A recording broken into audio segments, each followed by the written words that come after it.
పాసమైలారం పారిశ్రామిక వాడలో బీఆర్ఎస్ మాజీ మంత్రులు ఎమ్మెల్యేలు పర్యటించి ప్రభుత్వంపై తీవ్ర స్థాయిలో విమర్శలు గుప్పించారు. హెల్త్ పాలసీపై పేరుతో పారిశ్రామిక భూములను ప్రైవేటు వ్యక్తులకు బదిలీ చేయొద్దని డిమాండ్ చేస్తూ కాంగ్రెస్ ప్రభుత్వానికి వ్యతిరేకంగా నినాదాలు చేశారు. మాజీ మంత్రి గంగుల కమలాకర్, ఎమ్మెల్సీ దేశపతి శ్రీనివాస్, ఎమ్మెల్యేలు చింతా ప్రభాకర్, మాణిక్రావు తదితరుల నేతలు కలిసి పారిశ్రామిక భూములను పరిశీలించారు. ఈ సందర్భంగా వారు మాట్లాడుతూ నగర విస్తరణ నేపథ్యంలో పరిశ్రమలను బయటకు తరలించినప్పుడు వాటికి కేటాయించిన భూములను ఇప్పుడు కాంగ్రెస్ ప్రభుత్వం అతి తక్కువ ధరలకు బడా వ్యక్తులకు ఇవ్వాలని చూస్తుందని ధ్వజమెత్తారు.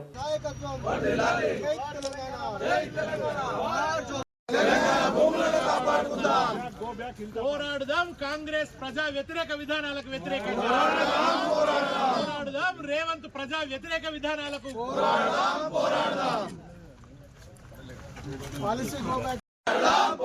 హిల్ట్ కుంభకోణానికి వ్యతిరేకంగా, రేవంత్ హిల్ట్ కుంభకోణానికి వ్యతిరేకంగా కాపాడుకుందాం తెలంగాణ భూములను, కాపాడుకుందాం తెలంగాణ పరిశ్రమల భూముల్ని.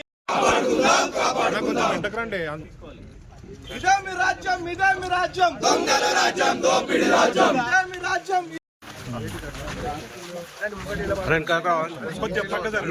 మేము అటు పోయినాక మీరు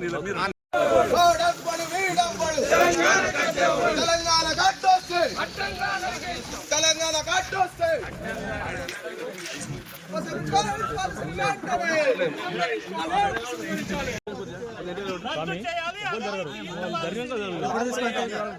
బండి అన్న బండి పెట్టిపోయారు ఒకటి బండి టూ వీలర్ ఉన్నాయా?